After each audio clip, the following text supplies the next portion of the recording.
Hello, I'm Michael Cantrell, and you are listening to the Prison Officer Podcast, a place to have a conversation about the forgotten cops that work in this country's jails, prisons, and correctional centers. A place for me to try to make sense of a career spent working inside the fence with some of the greatest people that nobody sees or recognizes for the important job they do to keep this world safe. If you love this podcast, hit the follow button, or better yet, share with your family, friends, or coworkers. In more than 28 years of corrections, I have used or supervised pepperball hundreds of times. Now, as a master instructor for pepperball, I teach others about the versatility and effectiveness of the pepperball system. From cell extractions to disturbances on the rec yard, pepperball is the first option in my correctional toolbox. With ranges up to 150 feet and hoppers that can hold 160 rounds, pepperball is perfect for controlling large crowds or group disturbances on your yard. Pepperball allows for non-lethal direct impact to control inmates who refuse to comply with lawful orders, and area saturation allows you to achieve buffer zones between groups, or use it for area denial to keep inmates away from security equipment and other accessible areas. To learn more about Pepperball, go to www.pepperball.com or click the link below in this show's information guide. Pepperball is the safer option first. Well, good morning and welcome back to the Prison Officer Podcast. This morning I woke up a little early. I'm here in Lake of the Ozarks, Missouri at Lodge of the Four Seasons. I've been attending the Missouri Correctional Association's fall conference, and I thought I'd get a little early start on it before the crowd comes down for breakfast. But I spent yesterday teaching classes and meeting people from all over that have to do with Department of Corrections, from wardens to counselors to I met an officer who's just been in for a year. I've met case managers, probation and parole. They're also part of this conference. They've sponsored it too. And so we have a lot of probation and parole officers here who, as you know, have to deal with the same people we do on the inside. They just deal with them on the outside. You know, a lot of us deal with the same stuff, just inside the fence or outside the fence. It's the same inmates. So glad to talk to them and glad to be here with them yesterday. I spent most of yesterday teaching classes. One of the classes I taught was It's Your Journey, Leadership Journey. You know, I was listening one time to General Colin Powell, and somebody asked him, he said, you know, do you miss being Secretary of State? And he said, I never look through the rearview mirror. He said, I always look through the windshield at where I'm going in life. And I thought, wow, that's just a great metaphor for all of us, you know. And at the time, I was kind of on my own leadership journey. I had decided that I needed to, you know, actually work on my leadership skills. I was moving into positions where that was needed, and it wasn't enough just to be that person out front who said, hey, you know, I'm the team leader, let's go, and lead them through the door. I had to lead in a different way. I had to provide vision. I had to encourage people and mentor them and make them succeed. So I was on a little bit of a leadership journey when I heard that, and I thought, wow, that's a great metaphor for the journey that most of us go through. And so that's what the leadership journey, that's one of the talks I gave yesterday, and we talked about a lot of things, you know, making sure that you take people with you on that leadership journey, to have somebody to share it with along the way, have somebody to help you. I talked about, you know, some of the bumps, some of the detours. You know, in life, we can set those goals and we can be ready to move forward, but if we're not prepared for the detours that happen to everybody, and you don't have to be prepared to change things, sometimes that detour is a blessing. Sometimes you get sent off on a different path, and you're going to see a different way to do things. You're going to meet different people than you would have on the other path. So learning just to embrace those detours. And my wife, you know, she's really good at that. She loves it when Siri sends us off on a back road. And I'm like, you want me to back up? She goes, no, let's see where it goes. You know, we might find something interesting at the end of this road. So we do that quite often, and I think that's a good metaphor for life. The other class I taught yesterday was staying positive in a negative environment. And as you know, working in corrections, probation, and parole, a lot of times trying to keep that positivity and bring it to work And if you're in a leadership position, not only bringing that positivity to work for you, but being able to encourage everyone else, it gets to be tough. So how do we do that? Some of the things we talked about yesterday were fighting toxicity in the workplace with positivity, learning to respond instead of react.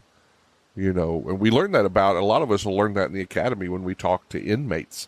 Don't let them bring you in. Don't let them get your emotional reaction, right? So they say stuff just to see your emotional reaction. And we all learn how to respond, how to step back, take a pause, think about what we're going to say so that inmate doesn't get that emotional reaction that they're trying for. But that works also with coworkers and bosses and everyone else. Don't let your emotions be the first thing that come out of your mouth. Learn to take that pause, learn to step back, learn to think about what you're going to say. And that'll help you a lot at work that's where a lot of the negativity at work comes from, is people not thinking about what they say and how it affects other people. So that was some of the stuff we talked about yesterday. Great classes. I really enjoyed it. Had some great questions. I got to hear some of the challenges that people are dealing with at work, and we talked a lot about leadership. One of the questions was, how do you deal with it when the boss tells you to do something that you don't agree with? And interestingly enough, about 2 days ago on the Prison Officer Podcast email, I got the same question from a gentleman who works in juvenile justice, and he wanted to know the same thing. He's been put in that predicament lately. The boss is asking him to support stuff that he doesn't necessarily agree with. And just the short answer for today, but I'm going to go back and touch on this some more. But the short answer is, if it's not illegal or immoral or it doesn't compromise someone's safety at that moment, it's your job to support the boss, to support that mission, to support that vision that they have.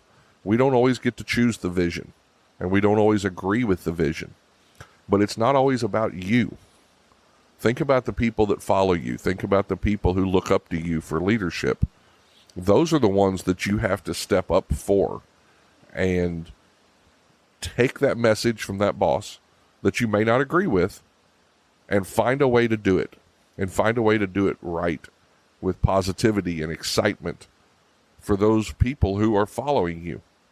The worst thing, and I've seen it over the years, the worst thing that you can do in those situations is walk into that room and go, hey guys, I don't agree with this. I think he's kind of kooky, but we have to do this. And if you walk in there as a leader and you do that, you have just killed the morale of your entire team. They feel like they're doing something that has no meaning, that has no value. And as a leader, you've got to figure out how you're going to bring that to them, how you're going to have value in what they do, right? And to take them forward.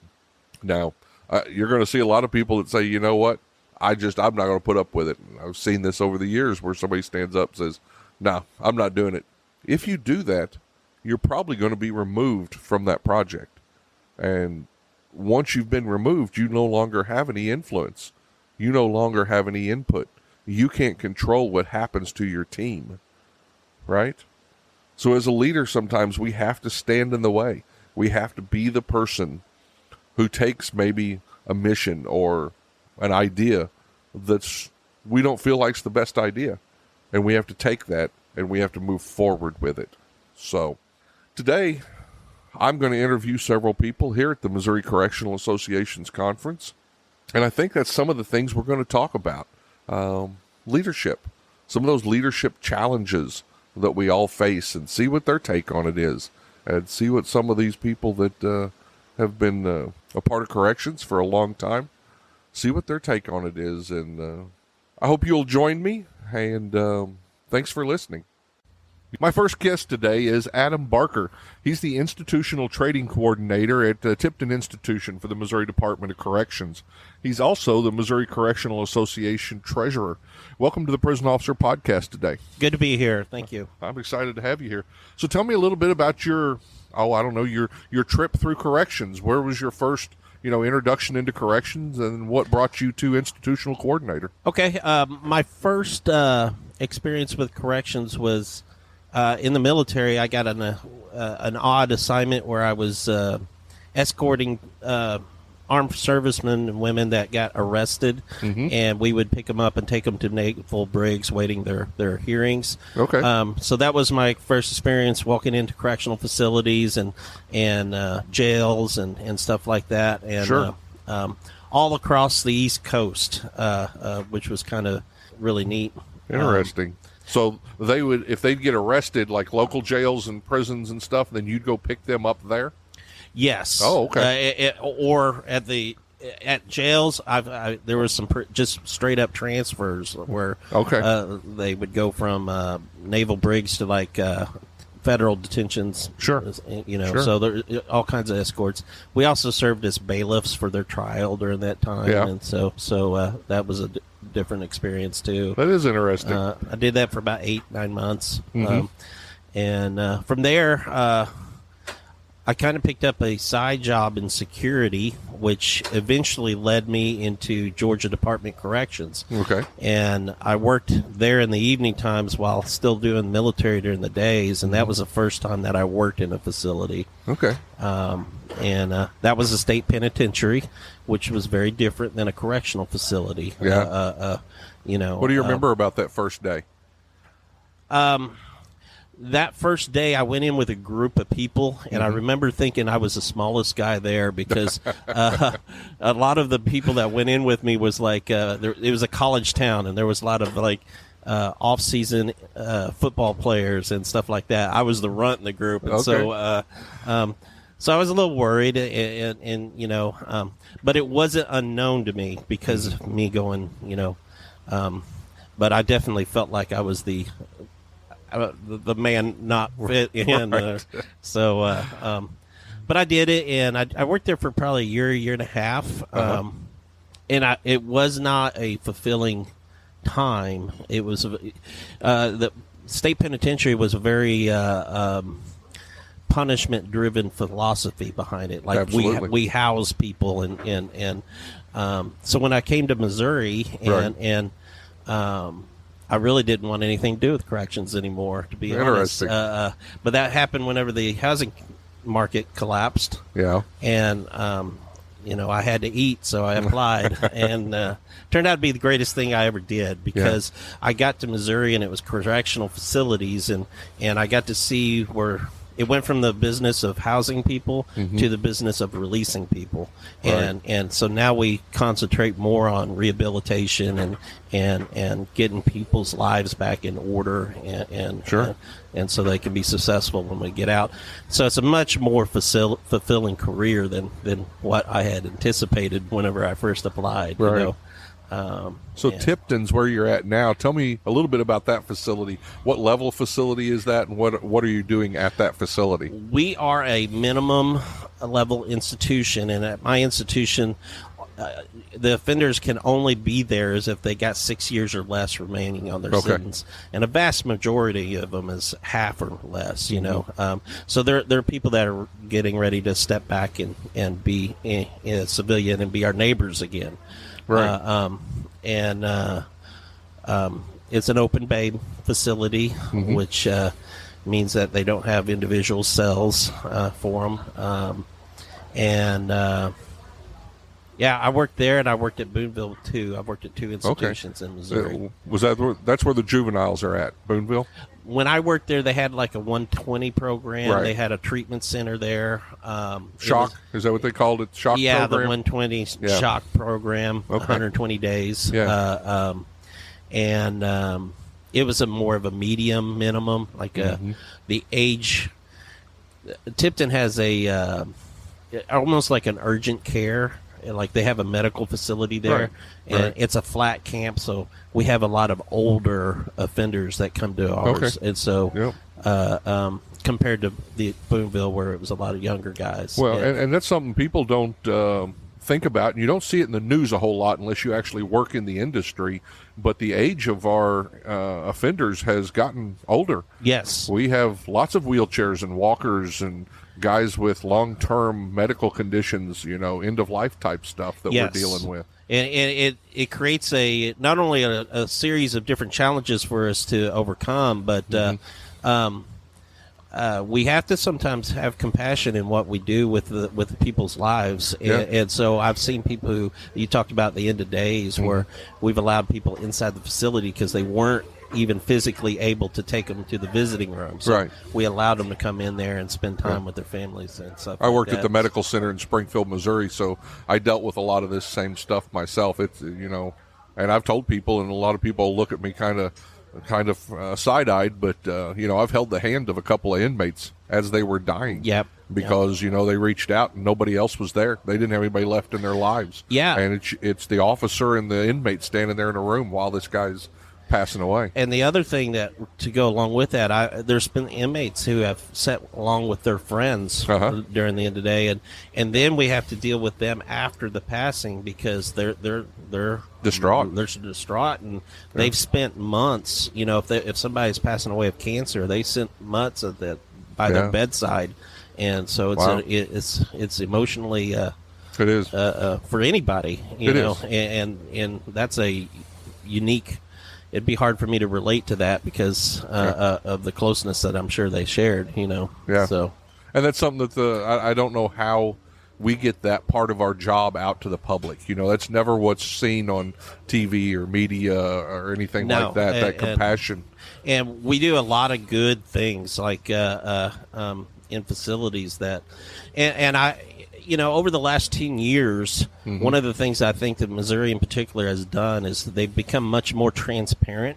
10 years ago, we never would have even thought about having a Facebook page, for example. And here now we have them, and it's commonplace.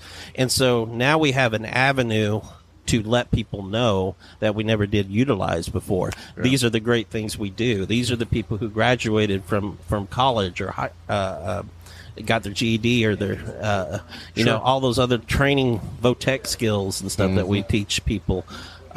Most people think we house people, and that's it, and all they know is what they see on TV, and it's completely different. So as the institutional training coordinators, now is that for staff? Both? It's new hires and tenured staff. And so we do continuous training for our staff, and there's a big variety. And it can be tailored made by the individual. There's certain things that are required. But if they're wanting to change a career path, they can start training into that direction and be able to work their way towards it.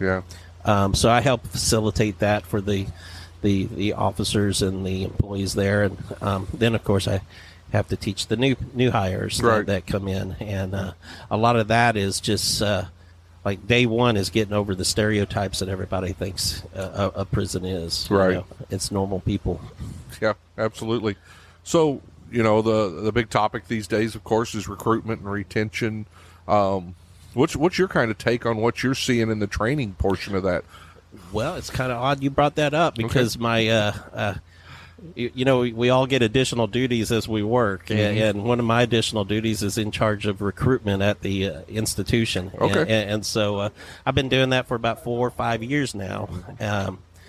It is such a challenging thing because people have changed the way they apply for jobs. And every year we go forward, like it's less face-to-face contact. They want to do it over their phone or a website, and so it's hard to get somebody's character over a piece of paper. Absolutely. And so, but we still do a lot of job fairs, and we do a lot of good things. And we have a unit through our central office that does a lot of recruiting and a lot of advertising. That's another thing that's changed. 10 years ago, you would never seen a Department of Corrections sign at the center field of a baseball field in high school, and now they're there. That's one of those things that have changed, and so which is a good thing. Transparency. It's been a good thing for the department, and I credit a lot of that to our director, Ann Preside. She's brought that in. Excellent. Whenever she came in. Yeah. Now, I was talking to some people at the table while we were having breakfast this morning, and we were talking about you mentioned it. That's why these kind of came together in my mind. The way that they want to text from a distance, they don't want to come in and do that interview face to face as much anymore. They want to do a lot of that over the phone. And we were talking about the old days of, that direct supervision. When I came into Missouri State Pen as an officer, you walked the walks. You met the inmates. You saw people. You engaged with people. You touched people. And there's also there seems to be a little bit with the newer generation where they're not as comfortable with that human contact. Does that make sense? It absolutely. So how do we does. overcome that? And that gap of personal conversation. Mm-hmm. I mean, that's essentially what most of our job inside a correctional facility is. Absolutely. And so it is a hard transition for them to go through. Mm-hmm. That's why we have an academy. We have a chance. We have a on-the-job training program. Sure. That's the biggest barrier. That being said, the younger generation, they're bringing tools and skills to the work site that we've never had before. Oh, absolutely. And so they have these skills that we want, but we got to bridge that gap, and it's challenging. Are we doing anything in the academy to build those communication skills? Are we doing like public speaking with them? Are we doing scenario based stuff where they can to learn to interact with people? I wouldn't say that they're doing anything like that because they've got such a foundation of what they need to learn. Mm-hmm. On the minimum, our training thing is almost 8 weeks. Wow. By the time they do like job shadowing and on-the-job training and in our academy, it's about 8 weeks long. Yeah. And so once they get all that information and they start their normal shift, that's where we start. We have sergeants and supervisors working with them, that right there with them that get to lead by example, and they get to see how we interact. And part of the on-the-job process is to watch veteran officers interact with offenders. And so how I learned too. Because some things you can't teach. Right. You just got to see and experience it, and we can do our best to teach it. But one of the things that I say about working with offenders is it's all about communication and how you display yourself. And I don't care if it's your first year on the job or your 30th year on the job. It's something you can never master. You can just improve your skills as you move forward. That's said well, yeah. And so, that whenever I'm like a 25 veteran and I think I may know it all, those offenders will show me something new I'd never seen before, And so that's one of the enjoyments of the job, really, for me, is just the communication aspect. And some of it's humorous, some of it's serious, and some of it, it's just day-to-day conversations, So, but it's an enjoyable thing for me. Yeah. Wow. So I also want to talk to you. You're the treasurer for the Missouri Correctional Association. I am. The Missouri Correctional Association. It is not part of the Department of Corrections. A lot of people think it is. Okay. But we try to work with jails, and we try to work with all aspects across Missouri on correctional topics. And we provide spring symposium, and then we're at the fall conference right now. Right. And we give an opportunity for all these subject matter experts to come together and network with each other, and we're trying to bridge the gap between jails, probation and parole, and make our communication better, because it will just be better for everybody, including the offenders and clients out there. So who can be a member of the MCA? Anybody can join the MCA and become involved. Typically, we get a lot of healthcare professionals. We get a lot of correctional people. Mm-hmm. We're trying to boost the amount of jails, and we're trying to tailor a little bit more of our training in that direction to get them more involved. Okay. Because historically speaking, they don't really have any interaction, even though we do very, very similar work and have very, and so we're kind of bridge that gap a little bit, so we have a better understanding of each other's organizations and respect for each other and what we do. You know, because when you don't work with somebody and you look at it from afar, it's easy to criticize things. And well, they do that crazy, but if you talk, you're like, oh, I understand why we're doing that. It makes sense now. So that's the purpose of the MCA, is bringing people together and having them an opportunity to network like that and discuss correctional topics. Excellent.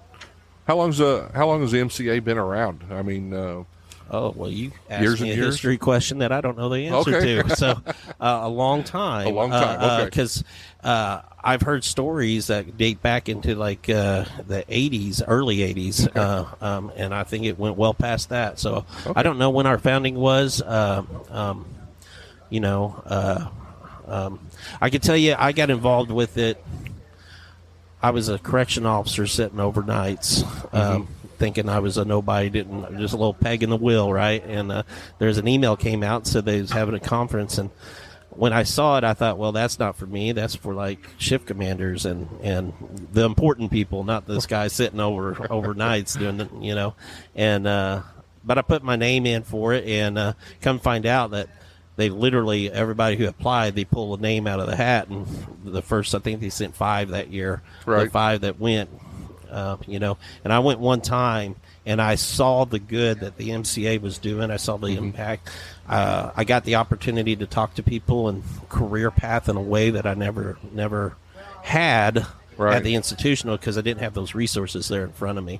And so I decided then that I was going to join and get involved, and I think it was maybe 2-3 years later I got on the board of directors, and now I'm the executive board as a treasurer. So Excellent. I went from it helping me to where I really want to help others now. That's my purpose on being part of it, because I want other people to succeed. Sure. Now correct me if I'm wrong, but if you're a member of the American Correctional Association. So the American Correctional Association, we're a chapter off of them. So when you join us, you're essentially joining both. Both, okay. And so the ACA, they have several state chapters. Not all states, but a lot of them have their own chapters, and it kind of works like that. And so the ACA, just like we have 2 conferences, they have a couple of conferences a year. The last one I think was in Orlando. So whenever we go to that, we get to travel and really see some like directors from other states and hear how people are. And for me, for somebody seeing another state do things so vastly different, it's appreciative. I do know, ironically, Georgia corrections have changed significantly. They mirror Missouri now. Missouri has been setting the example for a lot of other states on the direction. And I go back again to our director. When she came to us, she really put us on a trajectory that was positive for the not only Missouri corrections, but nationally known and respected. So, well, excellent. Well, Adam, I thank you for stopping by the booth today. I hope you have a good conference for the next couple of days. We just finished with breakfast, and I think I hear the honor guard going now. Yeah, I think I think they just finished, and they're eating breakfast right now. Okay. So, well, I appreciate you stopping by and filling us in, and I look forward to talking to you again. All right, my pleasure. Thank you very much. Have a great day. All right. Okay, my next guest is CarolLyree Price, and she's the president of the Missouri Probation and Parole Officers Association, the MPPOA. Welcome to the Prison Officer Podcast, CarolLyree. Thank you very much. So tell me a little bit about yourself. How did you get into corrections or probation and parole? How did that path come up in your life? When I was in college, I had some family members that were incarcerated, and when they got out on parole, they had a very difficult time. Lots of barriers, transportations, POs that didn't care, and my university at the same time just happened to start up a criminal justice program. So I added an additional major and took a bunch of criminal justice classes, and then graduated with a degree in criminal justice and political science. What was your first, where were you originally going to go after? Public policy analysis. Okay. Through political science. So I kept with that degree, but I added criminal justice, and it's actually served me very well because now I'm able to help enact policy, know about policy, state and local government. So it's really helped me. Oh, absolutely. That makes sense. So tell me about that first day or two when you started off as a probation officer? Yes. Okay. I started in 2008, and I work in St. Louis City. It was a population different than what I was used to because I'm from a very rural, small town where everybody knows everybody, and if someone's in trouble, you already know it. So I was dealing with an adult population. I wasn't that familiar with the area, but luckily I had good mentors to help me, especially as it relates to working with the courts and helping our clients satisfy all of those requirements that the court have while also being in compliance. Right. And then I was a probation officer. I've done out-of-district caseloads, gang caseloads, but my heart has always been with female corrections. So I've done some female caseloads, very specific assessments being done on them. And then in 2018, I promoted to a unit supervisor, and I supervise a PO that does a veterans caseload for long time incarcerated, and then female treatment clients through a special contract with the state of Missouri and DMH.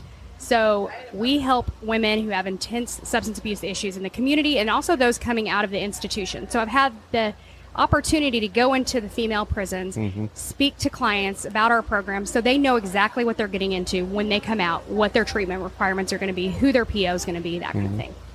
So what are some of the special challenges that you have with the incarcerated females? Is that different than the challenges you have? I suppose that, you've got children involved and families involved that might be a little bit more tricky than it are with some of the male. Yes, and that's why I like working with women, because we know that when a woman is incarcerated, it's not just her doing the time, it's her family, in the sense that someone else is watching her kids. All right. Someone else is doing the things that she should be doing, and that's heart-wrenching. Not that it's not for men too, but traditionally women are the ones that are caring for the children. Sure. So when they get out, they have all of these expectations that the parole or the court has put on them. And the first thing they want to do is not go back, but they want to see their children. And sometimes those family members are like, here are your kids. You've been gone for years, months, whatever it is. Just take your kids. Wow. Not worrying about what they have to focus on for their sobriety, for their reentry. So it is more challenging in that sense. And we know that women's crimes are different than men's crimes. Women's crimes are typically substance abuse related or burglary, theft related to support substance abuse issues. Right. So we try to focus on getting them stable in their sobriety, keeping them that way so that then they can worry about all their family issues. And our programs that we offer have been wonderful. They have family inclusive programming. So we've got things, we have childcare through our contract for our women. So while they're in treatment all day, someone is watching their kids that's safe. Yeah. We have family involvement programs, GED, HSE, employment specialists, peer support specialists. We have all of those things in place so that they don't have any challenges coming out. And we designed this program with that in mind, because I said, if I was coming out, what do I need? Right. So we have housing support, we have everything, and it's been wonderful for our women. So I was thinking while you were talking there, how horrible it is for those children to get put in this house and then that house, and then their mom comes back out of prison and, okay, here you go. Now go back with her. Is there programs for those children? So, are we helping them? Yes. So we do have some community agencies that we work with that focus on family reunification so that they can kind of facilitate programming. Maybe it's going to be a family picnic. Maybe, but it's supervised by those agencies to kind of reunify, because some of these children, they don't remember their moms. Right. Or some of these children, they only remember their moms in a bad way. So this helps give them healthy new memories. And then we also are offering the women parenting tips and counseling them on how they should be integrating their family into their sobriety. Right. Because some of us, we learn parenting from our parents, and if you had a good upbringing, you probably learned some good parenting tips. But if you didn't have that, you may be going into this. It's easy to have children without being a parent. Absolutely. You're just a mother or a father. So the other thing you mentioned, which I found interesting, so tell me about some of the challenges with the veterans.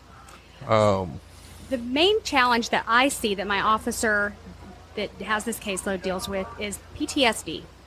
And also institutionalization, because she deals with clients that have been incarcerated 10, 20, 30, even 40 plus years. They come out, they've been working their whole inside career, as I call it, to get back out and focus on the things that they've been told they need to work on. So it can be disheartening for them when they get out and they've done all these programs in the institution and they don't instantly have a job. So she's working with them on that. She's working with VA specialists to help them with the different kind of PTSD, what I call post-incarceration syndrome, because they no longer have that set schedule. So that's hard for them. And a little bit of freedom is hard sometimes because you're so used to something else. And it's also difficult because inside you had a family. And when you get out, you don't know your family out here as much. A lot of our guys aren't as fortunate to live in the community, be incarcerated in the communities they are from. So they have lost touch with a lot of their families. So she really works hard with them, getting over all the trauma and stress of being incarcerated, and then whatever they had to deal with as far as veterans before they went in. Sure. So, you know, one of the deals I try to talk about on here is the stressors and stuff that we have for the correctional officers. So tell me about what's tough. And I know some of these answers, but I want to hear them from you. What's tough about being a probation and parole officer? What are you guys dealing with? And you're dealing with the same inmates we are on the inside. Yes. They're just out. And I give all props to the institutional staff because that is something I could not do. It's a different mindset. Out here, though, the clients have more freedom, so you never know what they're going to be in trouble for. There's not just that list of conduct violations. There's a whole list of laws violations. The hardest thing that we, as officers, deal with, in my opinion, is overdose, death, just like they do in the institutions, but it's just more prevalent out in the field. You've been working with someone for a year and a half, and then the next thing you do is get a phone call saying something happened, they've relapsed. And it's heartbreaking. A lot of secondary trauma surrounded from all the police reports we read. We read some horrific things, and we read the details of what gets someone into the institution. And sometimes, based on whatever their crime is, it can really stick with you. For me, it's those crimes that involve children. So I try to think, what can we do with this client now so that we can prevent this from ever happening from someone else? And some of my most rewarding moments have involved children. I was in court years ago as a PO, and traditionally in St. Louis City or county, the POs sit in the front row. And this little girl came up from behind, and she said, "Are you my daddy's teacher?" And I'm like, looked at her, and the grandmother was behind her and just shook her head like, say yes, say yes. So I was like, yes. She goes, "My daddy's been at school." Well, actually, he had been incarcerated in the local jail pending new charges and probation revocation. So when he entered the room in his jumpsuit and his handcuffs, the correctional officer sat him aside, put a coat over him, and he got to see his daughter. And as he's chatting with his daughter, the grandmother's tears are streaming down her face. And she's like, "Thank you. How do you explain this to a child?" That's not an answer I know directly, but I told her, it sounds like you're doing a great job of this. So afterwards, he's going to prison for 15 years. I talked to the little girl, and she's kind of, "What's going on?" And I explained to her, "Well, your daddy's doing so well at school. We'd like to help him out. He's going to go to school a little bit longer. And you will get to see him, because the grandmother had told me that they would be visiting him wherever he was at. She was going to make it happen. And in the state of Missouri, that can be difficult because some of the institutions are far away. And the little girl was like, "Thank you, thank you." And afterwards, when I spoke to my client, he said, "Thank you so much." He goes, "I am going to go to school." He said, "I'm going to get my GED while I'm in there." And I was like, I hope he does, But just to think about how that little girl felt better, knowing, I shouldn't say knowing, believing that he is going to school. Either way, he's bettering himself. And I've actually looked him up and followed up on that, and he did get his HSE. He's involved in one of our junior college programs. So I'm hoping that it does work out because he was taking responsibility, but sometimes we have to shield the children from it a little bit. Yeah, they don't have a way to understand it. No. And even in corrections, the number of Christmases I've sat in the visiting room watching these kids who've gotten their Christmas taken away so that they could sit in prison, and watch mom and dad talk. That always bothers me. Yeah. Correctional officers deal with a lot of cumulative PTSD, and I'm sure that that's kind of the way it is for the probation and parole officers. The way, you weren't actually there maybe when you saw the suicide or the person relapse or whatever, but those come at you time after time, and that's something they absolutely need to take care of themselves and think about. Yes, we're very fortunate that the state has, in the last couple of years, made a shift towards employee wellness. Okay. They have made all sorts of resources available to us. Good. Because we do know that suicide rates are extremely high in corrections. Mm-hmm. And we are fortunate enough that we have enough trainings, we have enough EAP programs, we have a zero tolerance, meaning we don't want to lose anybody. Right. So we have really stepped up our game, and I think it's really helped. The employees see that they're being taken care of better. Right. And that helps us out a lot. I mean, in the field, we have clients call us and say, this is what I'm doing, or I just took all this. And we're on one phone with the client, and we're on the other phone with 911, and we're coordinating all that. And it's actually saved lives. Yeah, absolutely. So let me ask you a question. You can correct me if I'm wrong. For many years, in order to be a probation and parole officer, you had to have a college degree. And in the last couple of years, was that requirement lifted? Yes, it was. So we also take into account years of experience in a related field. Yeah. And we've also loosened what degrees. If you do just only have the degree and no experience, we've expanded that because we realize that probation officers are not just criminal justice professionals. Right. They're psychology majors. They are social workers. We have people from all walks of life, all parts of the state that have come over from different departments and divisions in the state, and it's really just been a benefit to us. Good. It's exciting, though, because we do have a lot of correctional officers that have come over. Yeah. I looked at it years ago, but I didn't have a college degree. I have a high school diploma, even though, when I retired, I had more than 30 years of corrections experience. Still wasn't qualified. But I'm glad to see that because there's a lot of officers with a ton of experience who would be good in those jobs. And it's been a great benefit to us because I've only visited the prisons. I've only been there a couple times to do presentations. Right. But our officers that were correctional officers and now they're probation officers, they have this lived experience of dealing with these clients and relating to them in a different way. And it's very exciting, if you could say that, when a client gets out and recognizes their new PO as someone that they used to deal with in the institution. That person used to care about me in the institution, and now they're going to care about me out here. Right. And likewise, we've had some POs that have gone over to the correctional side. Interesting. Because the great thing about the Department of Corrections in Missouri is that there is a job for everybody and there's an opening for everybody. So if you are tired of being a mental health PO, not only can you go be a PO in the gang unit, you can go be a correctional officer. You can be a caseworker. You can go work in the treatment facilities. And it goes both ways, and it's been very beneficial to our department. That's good to hear. That's really good to hear. So you're also president of the MPPOA. Yes. So tell me about the MPPOA. So the Missouri Probation Parole Officers Association is almost 30 years old, and it's an organization that was formed to support the needs of probation and parole officers. We've had unions in the past. Our unions were not meant for correctional officers or probation workers. Right. Our unions were meant, like one of them we previously had was a hospitality union that somehow we got put in that. Right. MPPOA is centered for probation and parole officers in the institutions, outside of the institutions.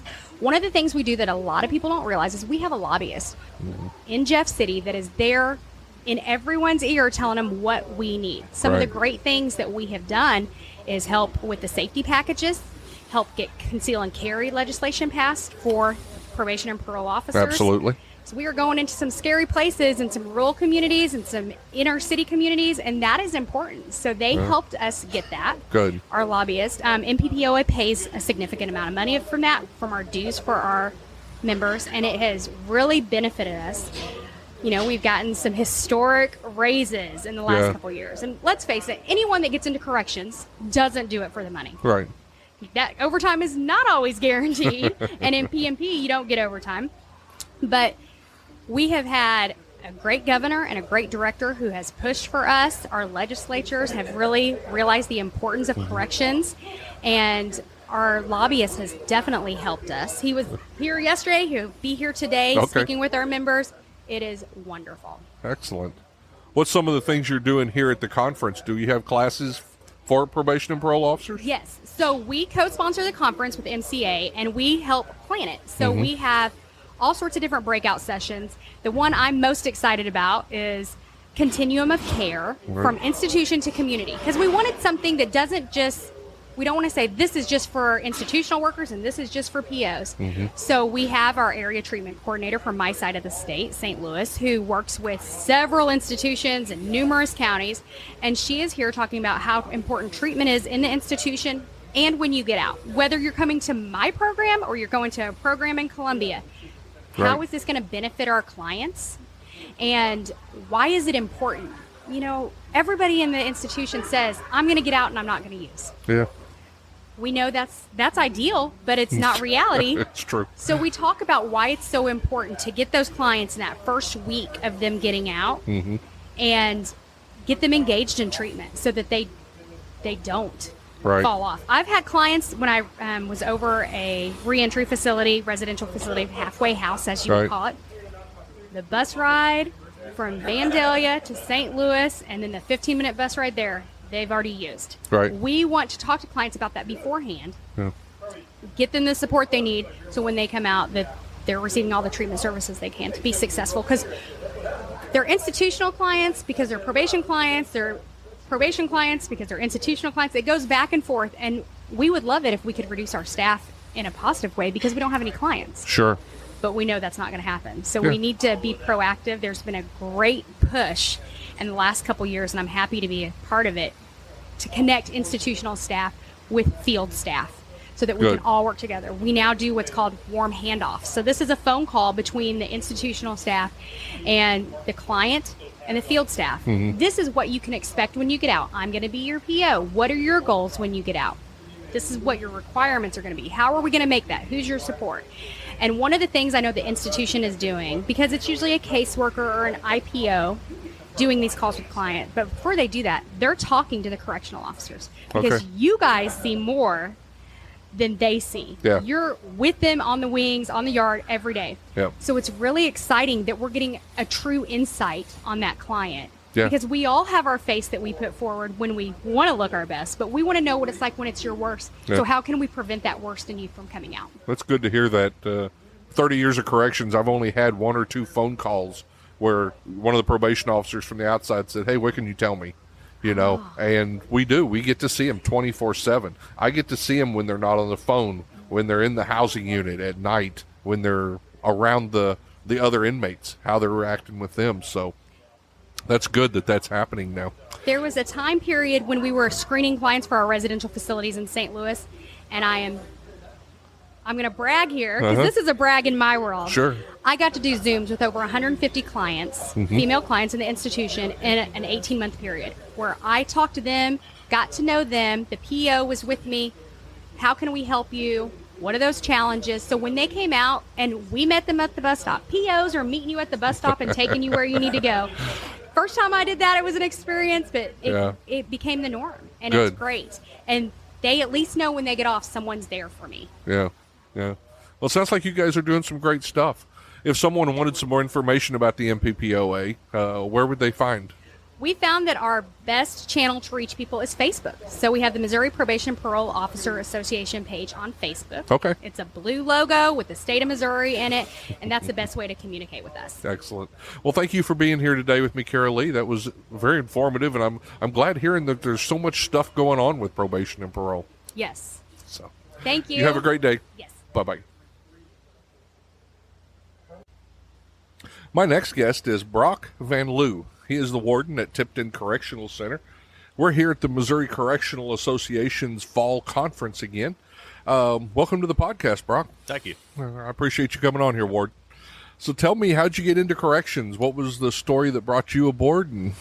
Well, I graduated from Benedictine College back in 1996, and I got a physical education degree, and I was looking for a job, working retail, and my mom was already in corrections. She worked at MSP in the business office, and she told me, hey, why don't you apply for a Recreation Officer 1 position? And so I put my name in and took the test I had to take and interviewed several places, and eventually I got hired on at Ren's Correctional Center when it was behind Church Farm, and it was the women's back in the MSU after part the flood. So, and that's how I got in. So. Okay. Did you know Joanne Mertens? I did. Okay, I just interviewed her on this podcast a few episodes ago, so excellent.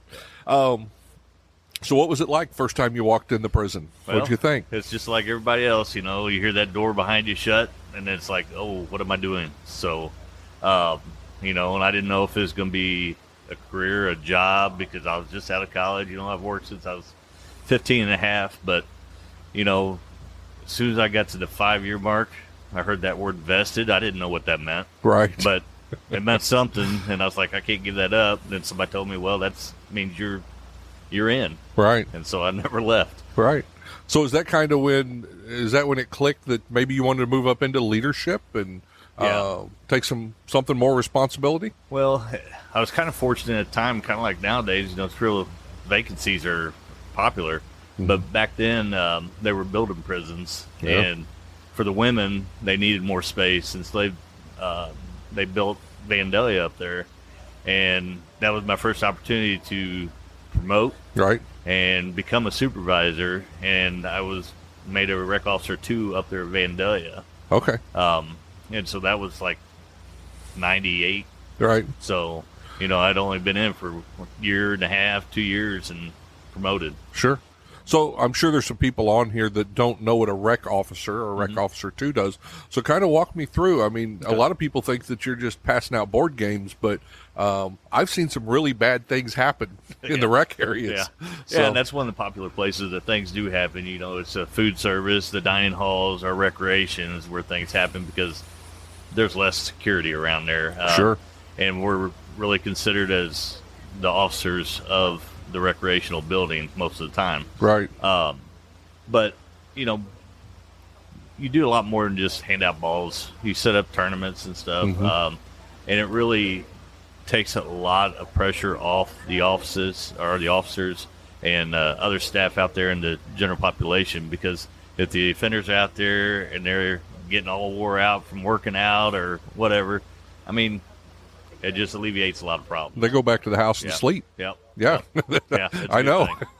No, and I think these days, correct me if I'm wrong, but even from when I first started, rec officers are more involved in inmate wellness and setting up programs and helping them find fitness and stuff like that. And, there's always new programs going on.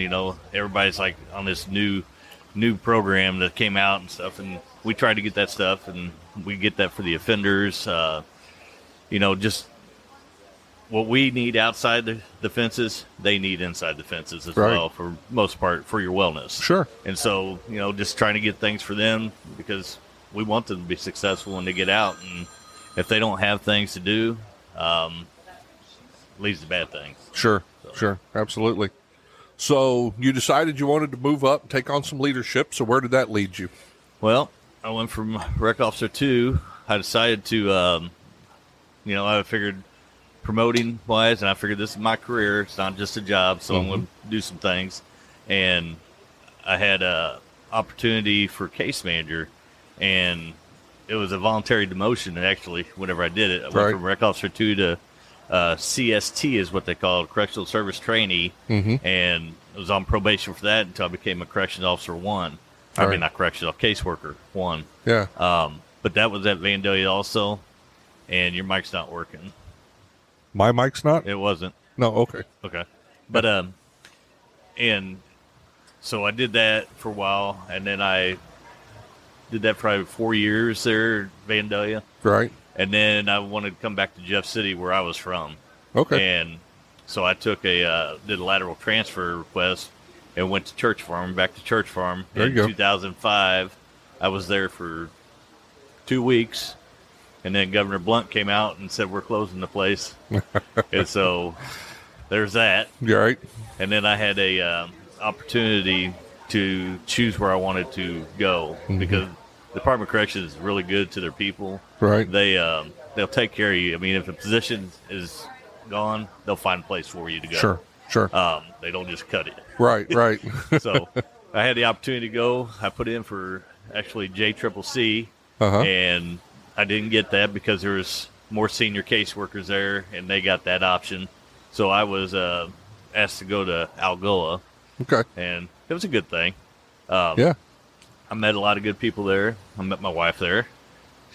She wasn't doing time, but she was in parole. Right. So. Well, that's good. And so I was there for a while until I think 2008.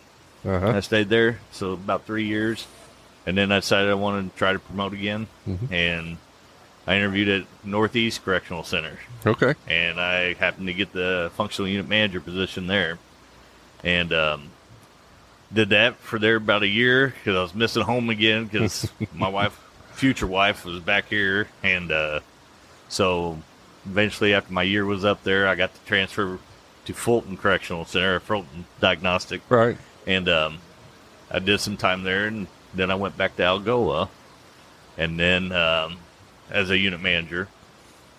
Then I went to central office. Okay. I was an employee specialist. I dealt with employee discipline, ADA, and staff grievances. Fun job. It was. I learned a lot in that position. I bet. But I did that for about 2.5 years, and then I got the opportunity to go to Tipton Correctional Center as a deputy warden, and did that for a little bit, and the opportunity came open, and I became a warden at Tipton Correctional Center, where I am today, and I probably will be until I'm retired. Okay. Yeah. For people that don't know, the Missouri system originally built prisons right around the Capitol. Yeah. So there were many prisons right in central Missouri, Right. and so we have a history of that, and that's where a lot of those prisons that you were at. Right. Yeah, absolutely. Yeah. So you got to the warden position. You had been through several positions that taught you a lot. Right. I can tell that already. So what was some of the challenges stepping into that warden slot? What stands out to you? Well, it's just your case net gets a lot longer. Right. Because you have disgruntled staff. They want to sue you. Yeah. Offenders want to sue you over everything. Right. But trying to make an institution to where it's not an institution. And anybody that comes out to Tipton, they'll realize, because I'll tell them what I'm wanting. My picture of Tipton is not a correctional center, but a campus. More like a college setting. Okay. Because I would like to get all the programming and everything inside that prison that, keep those guys busy, give them some tools that are successful to get out there, and just make them the ones responsible to get up and go to class and all that stuff. Just like when I went to college. Sure. Yeah. Well, that's cool. Yeah. And for Tipton is a minimum security, right? So Correct. You've got guys who are at the end of their sentence. 6 years or less. Yeah, getting ready to go out to the street, and they're needing that, Right? So that they can be productive. So I'm going to. It was interesting because during the classes I taught yesterday, I had a question come up, and since you've been a warden, maybe you can walk me down this. It was a leadership question, and one of the people said, "What do you do when you're in a leadership position, and someone in a higher leadership position wants you to do something that you don't agree with? Not illegal, not immoral, not nothing like that. But how do you lead people when you're in that position? Have you been in that position?" Can't say. I'm sure I have been in that position. And when everybody gets placed in that position one time or another. And that's probably one of the questions that we ask on interviews of staff and see what their response is. But for myself, I voice my opinion. I want them to know that this is how I feel about the situation. Right. But it's not that I'm not going to do it. I said I'm going to do it. But, what about this? But my thing is, if somebody has a problem with something, I hope they come with a solution also. I don't want them to just say, hey, complain. Have a solution. Have it presentable. When you come up with that problem and you want to go over there and complain about something, have a fix to it. Sure. Yeah. I'll tell you a little story. I don't know if I've told this on the podcast before, but So I was a long-time officer before I promoted, and I was doing just that one day, and then there was this problem, and I was in the lieutenant's office, and I walked in there just, man, Lieutenant, why do we still do it this way? Blah, blah, blah, just, whining and complaining about it. Right. And he didn't even move. He looked up over the edge of his glasses, and he said, "Are you on the lieutenant's roster?" I said, "No." He said, "Then shut up. If you're not going to come help us, I don't want to hear it. Either be part of the solution, don't be part of the problem." So, yeah, absolutely. That's great. What's recruitment and retentions? I mean, that's on everybody's mind right now. Right. What do you think we can do to bring people and let them know that this is a good career? Yeah. And how many... I don't even know how far you can go, how many opportunities you have. And like you said, they support you. You got to come in as rec. You got to move into case management, got to move up into leadership. How do we get that out there and bring people aboard? Well, they have to have a taste of it. Yeah. I mean, because people that have never had experience in there, as you know, watch movies. I know. And they think that is what it is. And it's not. It's nothing like that. It's a business, and it's really a family business. Yeah. If you think about it, my mom was in corrections. That's the only reason I probably got into corrections, because my mom was. Sure. And we have lots of families that are inside there, and we are one family also. Mm-hmm.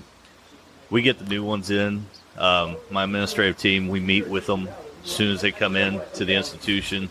We discuss things with them. We talk about career advancements and things with them, and the opportunities, and stress the opportunities that they have now, and tell them you are going to be taking our spots. Yes. And it's going to be a lot quicker than we got to these spots. Yeah. Because I tell them about the old pool system, when you just applied and you had to sit and wait until you got a call and say, hey, we can send you here or where. Right. But nowadays it's not like that. You're in the door. You can come start that day, the next day. Yeah. So if you want to come into this career and you want to work hard and you want to shine bright, sky's the limit. Yeah. It really is. And that's number one. We tell them, you just got to show up. Yeah. You show up. That's the big thing. Mm-hmm. Do the best you can. You're going to make mistakes. We know you're going to make mistakes because we still make mistakes. Sure. And we learn from them, and that's how we progress. Yeah. There's a lot of good people in corrections, working at 8 institutions. I also taught GED for 20 years in the system, and was at Kramer, so that was my number 8 institution. There you go. But a lot of great people, great network. You get a lot of things done. Just like you came to me looking for somebody to talk to, I led you to somebody else. Absolutely. It's a good system. Yeah, yeah. Well, I thank you very much for being here today and coming on the show, Warden. And I wish you the best and enjoy the conference. All right. Appreciate it. Nice talking to you. Well, welcome back. My next guest on the Prison Officer Podcast is William Baumbach. Welcome to the podcast, William. Thank you. How are you doing today? I'm doing good. So tell me, how did you get into corrections? What brought you down that path to where you went to work in corrections? Okay, I was working at a facility called Tema Pharmaceuticals, and I went there because they had never had a layoff in their history of the company, and I ended up got laid off. Oh, okay. And so I was looking for something stable where I could maybe finish my career out. And I lived in Vandalia at the time and was working out of town, so I went to the prison and applied. And back then it was a long process. You had to put your name in the hat, and they would call you, and you did a video test. Right. And then you would be in a pool. We had a big hiring pool back then. Right. So, every place except for Missouri State Pen, I think. If you applied there, you pretty much got the job. Yeah. So how long have you been working in corrections?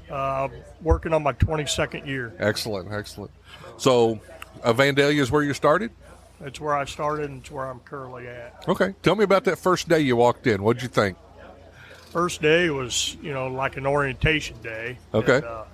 And back then, I think we were at about 1,400 offenders. And it was a little different. Right.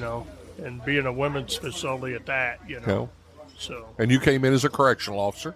Correct. Okay. Correct. So how about that first time that they set you in a housing unit and everybody else walked off. Yeah, that was a little different back then. Yeah. You know, we a lot of times, you know, not getting help from other staff. Sometimes there would be long timers there that would kind of give you some hints on what to do and, and stuff. So it was a little different. Yeah, a little nerve-wracking. Yes. So how long were you a correctional officer? I was a correctional officer for, let's say, approximately 16 years. Okay. To start. Yeah. And then I moved over to recreation. Yeah. Back then it was a promotion. Okay. And then when Director Presight got in, she started getting raises for everybody. And when the correction officers got those raises, I went back pretty quick. Right. So I suppose you did most every job while you were there. Did you work control or housing units? What did you enjoy? Yeah, most of my career I worked, it would be the R&O and Diagnostic house where they would first come in off the streets. I worked that house a lot throughout my career. Day shift, we used to have 12-hour shifts. I'd work those. And then, but I worked multiple places. I worked the SEG unit.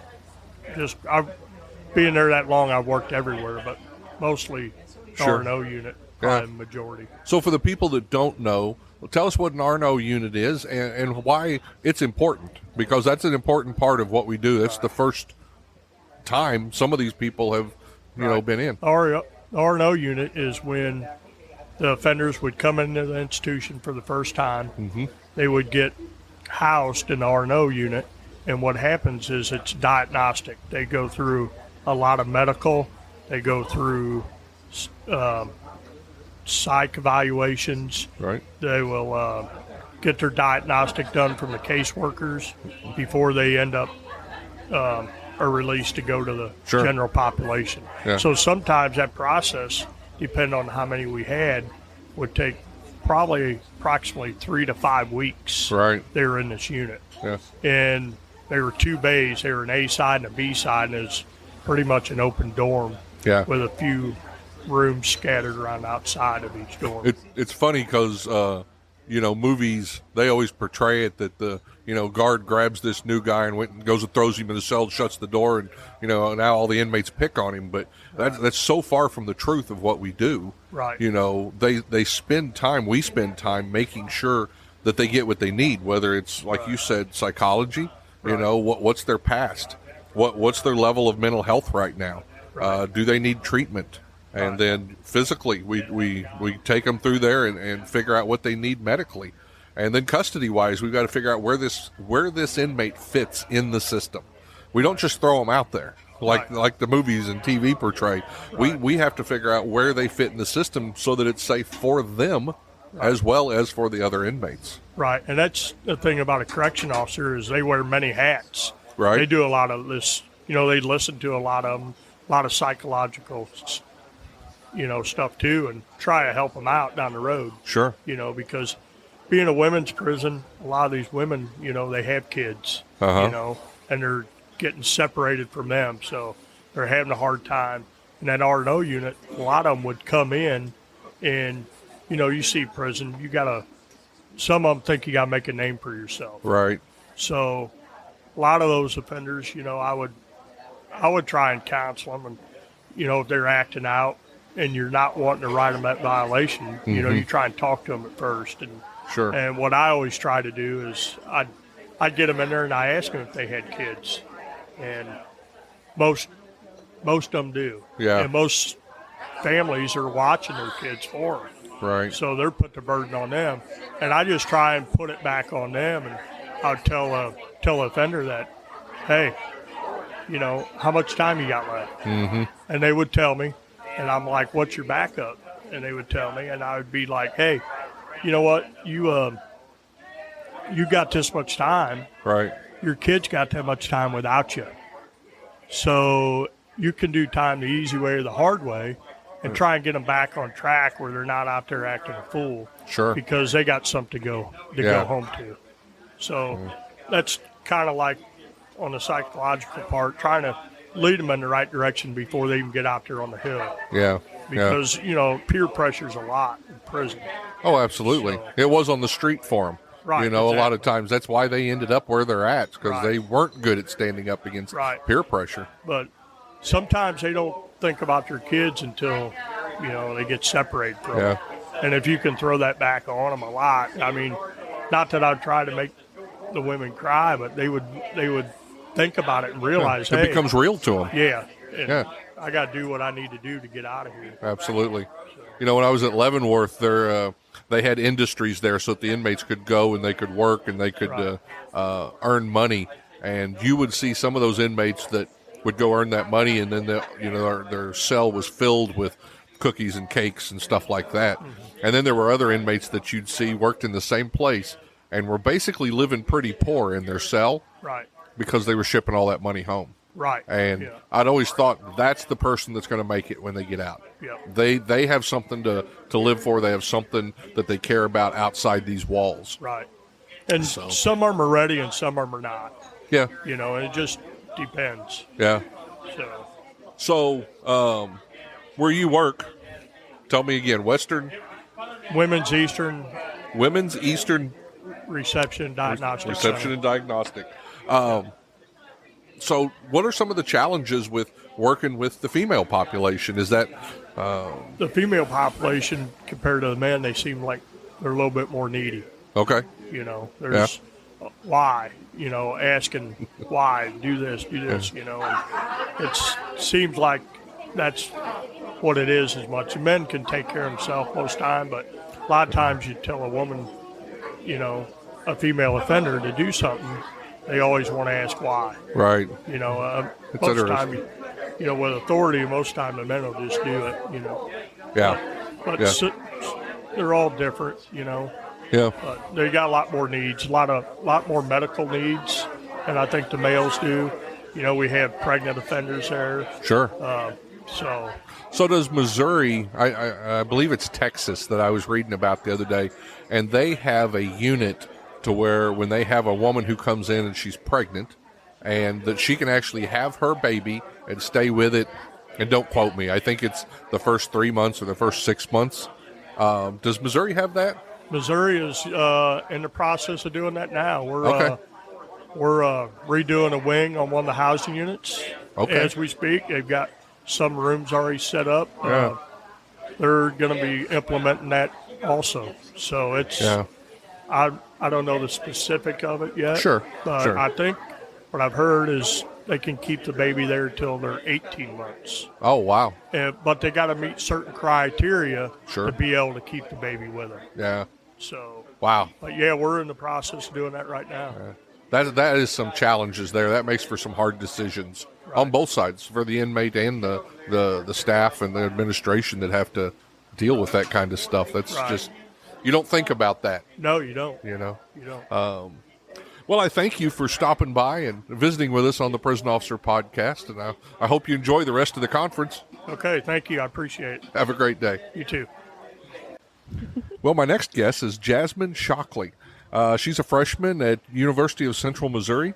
She's in the Intro to Criminal Justice class, and as part of her class, her instructor invited her to come up here to the Missouri Correctional Association's fall conference, and there's several of the students here, and they're getting to go to classes and see what it's all about. So welcome to the Prison Officer Podcast, Jasmine. Thank you very much. So first off, what's it like being a criminal justice classes as a freshman? It's a great environment because it's like UCM is kind of known for criminal justice and aviation. There's the top two classes, like majors. So being in criminal justice, it's a huge community. Everybody's working together. There's like a co-ed frat that I'm in called LAE GED. Oh. It's great. We go to competitions for regionals and nationals, and we've won the last 21 years straight. So what do you do at those regionals and nationals? So there's different shooting competitions. I don't know everything about it. You'd have to talk to a couple of the older girls that are in it. But basically there's shooting, and then there's tests about LAE, and you get to learn stuff about criminal justice, like different categories like corrections. You have like actual policing, courtroom stuff. Wow. It's really cool.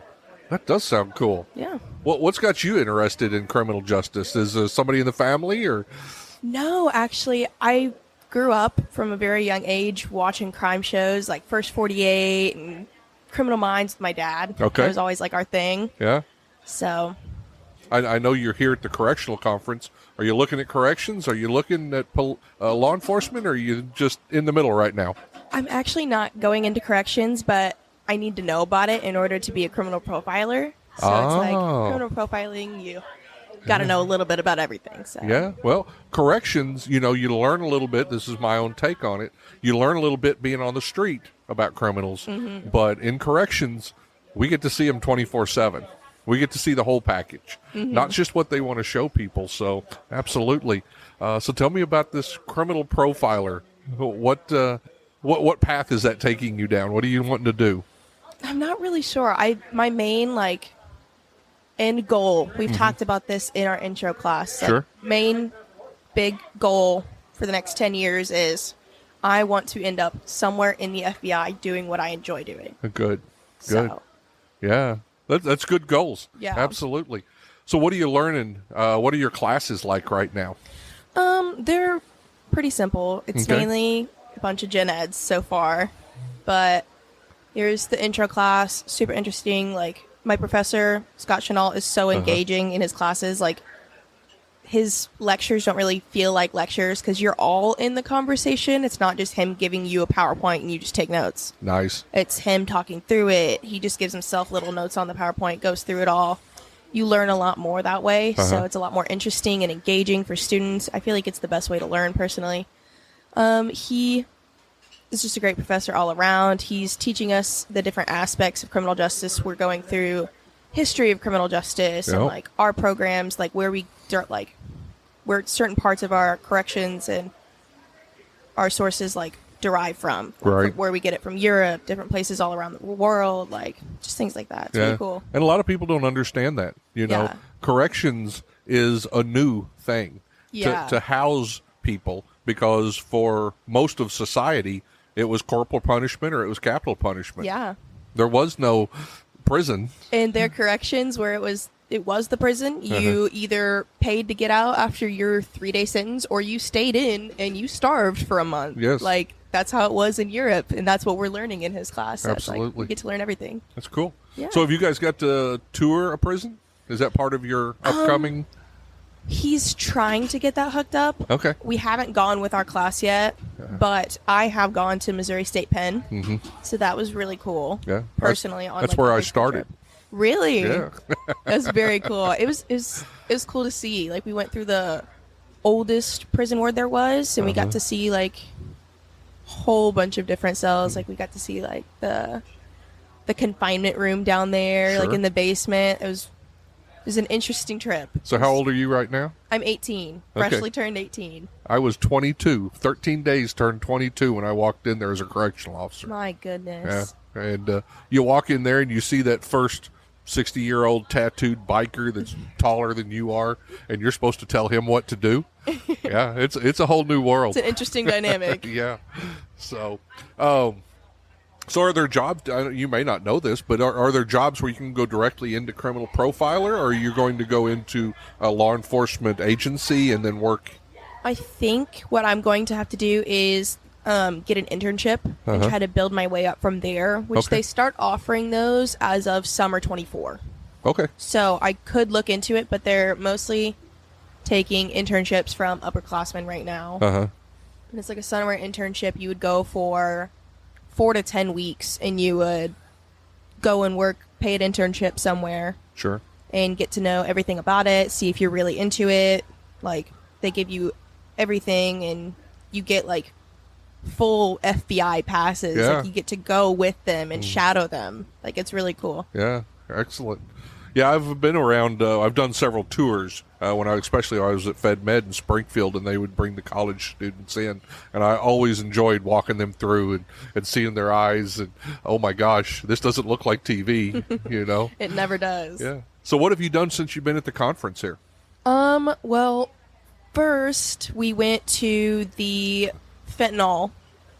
What Yeah. would you call it? There was a class on fentanyl and the it was a dangers class of on it. fentanyl. Yeah. We What'd you learned- learn there? We learned about Narcan, and like there was one lady who kept asking all these questions, and like they were good questions, but it was like, oh, well, what's the difference between giving fentanyl to this person versus a pregnant woman? Or like, you get to learn the effects of fentanyl, you get to learn Narcan, like it was interesting. And then after that, we went and did the tour inside this ballroom where we went around and got to go to all the different things, check off our bingo cards. Yes. Yep. That was very cool. Get to learn about a few different aspects of corrections.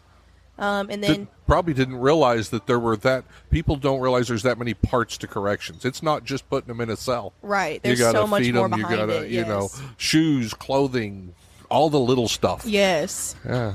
And then not to mention the medication side of it, where you got to make sure that they're healthy because, you know, sometimes they won't want to tell you. Right. And then we had the other class this morning that was about leadership. Okay. And actually, in his presentation, he talked a lot about what Chenault has already gone over in our class. Oh, okay. So that was interesting to see the exact same thing from somebody who's been in this for so long. Yeah. And then I just had another class that was about continuity of... Continuity of care? Yes, continuity of care. So it's like, what are you going to need to get yourself better after you're out of prison? Sure. So it's really cool to hear all that. And that's not only... medically, but psychologically too, because we can't, and I saw this early on in my career where somebody would do 20, 25, 30 years, their time was up, and we'd walk them out the front door, hand them a check for $3 and say, here's what was in your account, and I don't come back, you know, and they don't know how to use a phone, they don't know how to use public transportation most of the time, they don't know where to go because things have changed. Whoever the presenter was, she was a really good presenter, she was very engaging. Cool. Making sure you knew all that information. And so in there you just learn so much, and like it's not even just the psychological or mental, it was the physical aspect too, because like we said, you don't know how to use a phone, you don't know how to get to where you need to go, you don't know if you have family members that are going to help you. Like she had a video, an interview with one guy, and he said, I didn't have clothes when I got out. Right. And he said, I was a materialistic dude before I went into prison. So the first thing I did was try to go out and buy a brand new truck with the little money that I had. Yeah. And so he didn't have help from his counselor. He said he just got put out on his own. Right. Because he was sober for those 6 years in prison that he had, and then they just threw him out on the street and told him to deal with it. Right. And he said he didn't want to ask for help because he didn't know how to get it. So it's just... Yeah, and that doesn't provide them hardly a chance. Correct. You know, if you go back and you come out of prison back to the same neighborhood with the same people, with the same problems, you're probably going to do the same thing. You're going to relapse. You're in the same situation you started in, and that's just not good for you at all. Yeah. Well, I hear him going again in there, and I know it's about lunchtime. So I appreciate you stopping by and talking to us for a minute. Of course. Thank you for having me. Yeah. I hope to see you back next year. All right. I'll probably plan on being here. Sounds good. Have a great day. Thank you. You too. Bye-bye. Well, that's about it for this episode of the Prison Officer Podcast. I want to thank everyone who took time out today to do an interview with me and kind of tell us about the Missouri Correctional Association and what's going on in the different areas they work in across the state. So I also had a couple of people who approached me after the classes that I gave on Wednesday, and they asked if I speak other places and if I'm willing to travel. And absolutely, I love getting out there and meeting people, and I would like to come speak to your agency or at your training conference. So if you'd like to reach me and talk about logistics, and you can reach me at mike@theprisonofficer.com, and we can see what we could put together. So once again, thanks to everyone at the MCA for inviting me to come down and not only speak, but allowing me to set up the podcast there at the conference. And I hope you enjoy these interviews. Have a great day and watch each other's back out there. I would like to take a minute to thank one of our sponsors that make the Prison Officer Podcast possible. Omni RTLS is a company that I've been working with for the last year.